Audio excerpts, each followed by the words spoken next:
Então, queridos irmãos, eu estou trazendo este assunto porque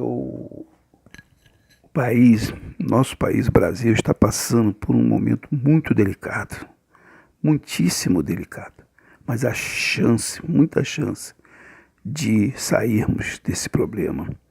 Então, nós estamos atravessando um momento onde a vida do ser humano está em perigo, principalmente dos mais necessitados.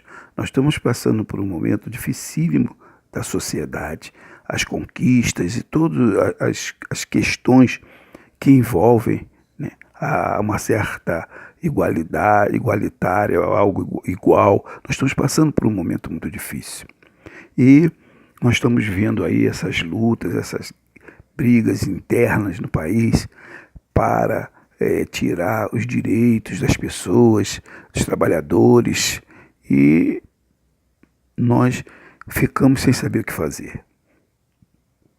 Pela palavra de Deus, nós sabemos que Deus está no controle, que essas coisas são por conta das pessoas não terem Jesus na suas vidas, mas a questão não é só essa. Realmente, as pessoas estão se afastando muito de Deus, de nosso Senhor Jesus, e está produzindo essas coisas. Então, a gente tem que ver que, na verdade, a gente precisa acordar para esse ponto. As pessoas estão se afastando da presença de Deus. Nós não podemos negar várias conquistas que nós tivemos, e ao longo do tempo haviam conquistas, haviam perdas, e agora nós tivemos uns anos de muita conquista. É inegável, não falando de política, mas as pessoas sabem o quanto as vidas já houve melhora, as pessoas tiveram oportunidade de colocar os filhos numa faculdade, numa escola, ter mais alimentação, o Nordeste melhorou, enfim.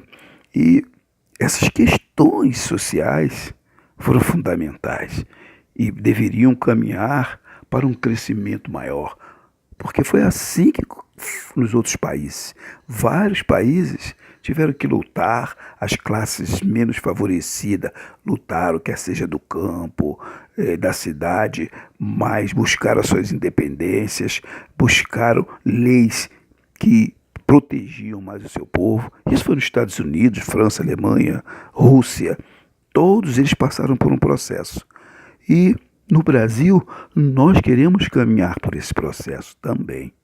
E, no entanto, nós nos deparamos de volta e meia com situações que querem impedir este crescimento, que querem deixar o povo numa situação menos privilegiada, mais carente, mais necessitada. Mas essas correntes sempre vão existir, mas é preciso que o povo acorde. Então, queridos irmãos, nós não vamos falar de política. Porque tem que votar em A, B ou C. Não é isso. Mas o Senhor, Ele levanta homens, mesmo que não sejam evangélicos. É mais fácil levantar homens não evangélicos do que esses evangélicos que chegam lá e se vendem no Congresso e fazem coisas erradíssimas. Então ele levanta homens que, embora não sejam evangélicos, mas são homens que têm amor no coração. Então, meus irmãos, nós precisamos atentar para esse fato. Nós não estamos vendo esta situação. A questão não é de briga, não é de divergências políticas, a questão é de observação. E eu quero atentar para isso, para mostrar que Deus, que o nosso Senhor Jesus, Ele também está atento. Aí dizem assim, mas Jesus não se mete nessas questões políticas. Ele é Deus, Ele é Senhor dos senhores, Rei dos reis. Ele muda o que Ele quiser, aonde Ele quiser. Não adianta dizer que o poderoso é quem está no Congresso, que aquele grupo manda, que aquelas pessoas lá no Supremo manda. Quem manda é o nosso Senhor Jesus Cristo. Oh, aleluia! E quanto a isso, não há dúvida, irmãos. As coisas quem manda, se nós soubermos pedir e clamar, Jesus muda os quadros, as questões. Porque nós estamos vendo o quê, irmãos? As questões sociais, o povo tempo de perder todos os seus direitos. Não é uma questão política, é uma questão social, aonde o Senhor Deus, o Senhor Jesus, ele pode interferir. E é aí que eu quero entrar, queridos irmãos. Naqueles tempos, quando Israel foi escolhido para fazer toda a obra do nosso Deus, Israel deixou a desejar, reis deixaram a desejar. E por conta disso, a cidade foi tomada. As cidades foram invadidas por reis de outros lugares que tinham outros deuses, porque o povo de Deus não estava se prostrando diante do seu Deus, o único. Então, queridos, assim é que no nosso país está acontecendo no Brasil. Deus levantou lideranças, sim, tem lideranças levantadas para levantar, para fazer o crescimento do país e do seu povo. Mas o povo está desviando o seu intento. Eu estou fazendo as matérias aí que o povo agora está indo para festa de carnaval, povo de Deus. Então, nós vamos ver há pouco tempo muita gente chorando, se lamentando, perder emprego. Coisas terríveis vão acontecer se nós continuarmos nesta situação.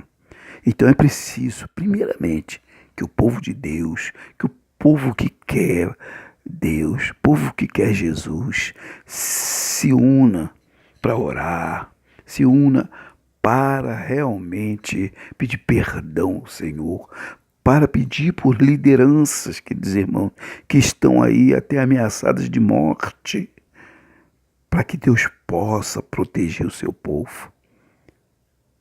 Porque sempre existiu homens como no passado, como faraós, como reis, que amam a deuses. Hoje não é diferente, só que hoje é sobre outro aspecto, outra figura, mas o diabo é o mesmo. Então, queridos irmãos, nós precisamos reconhecer essa situação.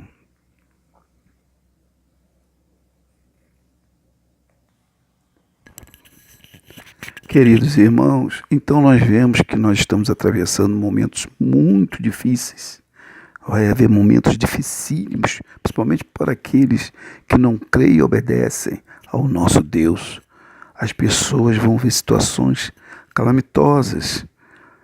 O Brasil previsto passar por momentos muito difíceis e as pessoas não vão entender. É claro que aqueles que têm condição financeira, aqueles que estão no poder, eles ostentarão uma situação que a eles aparentemente nada mesmo pode afetar, ou poderá vir a afetar, mas ao povo brasileiro, que somos um povo humilde, simples, lutador, que poderíamos estar na casa dos 180 milhões de brasileiros, porque essa é a realidade. 20% dos brasileiros que detêm uma situação financeira compatível, mas a maioria não. A maioria, às vezes uma pessoa tem um bom emprego, quando perde, vem o caos. Então, queridos irmãos, muitos vão passar por situações incríveis e é possível reverter esse quadro. É possível reverter. As pessoas estão se divertindo, estão rindo, estão brincando, mas a verdade elas não querem observar. Eu vou citar aqui, irmãos, poderia citar muitos casos, mas eu vou citar alguma coisa aqui para ilustrar que nós temos saída, que ainda temos saída. Aquele povo de Israel, na época do rei Ezequias, para ter uma ideia, na época do rei Ezequias fez coisas que não agradavam a Deus, assim como seu povo. Então, Ezequias foi ameaçado. o rei da Síria mandou recado que ia invadir a cidade, ia invadir Israel, ia tomar tudo. Mandou mensageiros falar para ele: olha, você não viu o que o meu rei fez? Dominou várias cidades, vários lugares, subjugou os deuses deles. Vai fazer o mesmo com você. E você não tem saída. Oh, meu Deus, aleluia. Isso é para você ver, irmãos, a situação em que estava Israel. Mas o rei Ezequias, ele sentiu que era verdade. Ele temeu, porque as evidências, as invasões, a vitória do povo assírio era esmagante. E o povo dele ia ficar oprimido, escravizado e subjugado. Mas ele teve uma ideia como um homem de Deus. Ele viu que poderia fracassar.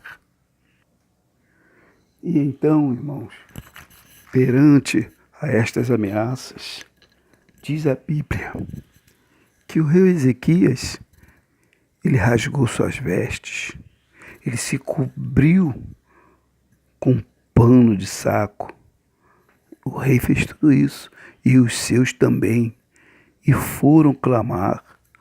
Eu quero deixar aqui para os irmãos uma passagem que elucida isso, que encontra-se em Isaías, capítulo 37, a partir do versículo 1, para que a gente possa entender a que ponto eu estou querendo chegar com os irmãos. Diz assim a palavra do Senhor, em Isaías 37, capítulo 1, começando no 1. E aconteceu que, tendo ouvido isso, o rei Ezequias rasgou as suas vestes e se cobriu de saco de pano grosseiro e entrou na casa do Senhor. E o rei enviou-lhe Aquim, o mordomo, e a Sebna, o escrivão, e aos anciãos dos sacerdotes, cobertos de saco de pano grosseiro, a Isaías, filho de Amós, o profeta. E disseram-lhe: assim diz Ezequias, este dia é dia de angústia e de vitupérios, de blasfêmias, porque chegados são os filhos ao parto, e força não há para os dar à luz. Porventura o Senhor, teu Deus, terá ouvido as palavras de Rabsaque, que era o rei, que mandou ameaçar, né? A quem enviou o rei da Síria, seu amo, para afrontar o Deus vivo e para vituperar com as palavras que o Senhor teu Deus tem ouvido. Faze oração pelo resto que ficou. E os servos do rei Ezequias vieram a Isaías. E Isaías disse: assim direis a vosso amo, no caso, a Ezequiel. Assim diz o Senhor: não temas à vista das palavras que ouviste, com as quais os servos do rei da Síria de mim blasfemaram. Eis que porei nele um espírito, e ele ouvirá um rumor, e voltará para a sua terra, e falou e cair morto, a espada na sua terra. Voltou, pois, Rabsaque, e achou o rei da Síria pelejando contra Líbina, porque ouvira que já se havia retirado de Laquis, e ouviu dizer que Tiraca, rei da Etiópia, tinha saído para lhe fazer guerra. Assim que ouviu isso, enviou mensageiros a Ezequias, dizendo: assim falareis a Ezequias, rei de Judá, dizendo: não te enganes